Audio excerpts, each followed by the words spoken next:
बिस्मिल्लाहिर्रहमानिर्रहीम। अस्सलाम वालेकुम। BBC 11 हेडलाइंस न्यूज से मैं हूं सबा मुनीर।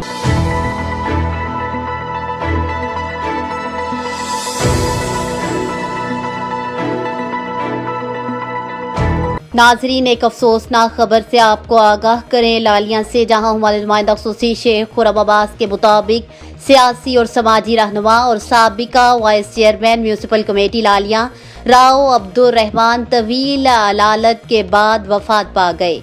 उनकी नमाज जनाजा में सैकड़ों अफराद ने शिरकत की।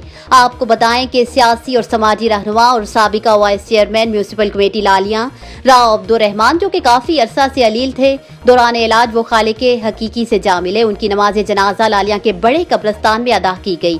नमाज जनाजा में MNA महर गुलाम मोहम्मद लाली, महर हैदर इम्तियाज लाली, महर रिजवान कहाना लाली, लालिया प्रेस क्लब के सरप्रस्त आला और ज़िलाई सदर पाकिस्तान उलमा कौंसल हाफिज कफायतुल्लाह लालिया, प्रेस क्लब के सदर मलिक खालिद शरीफ के अलावा इलाका भर की सियासी और समाजी शख्सियात ने शिरकत की।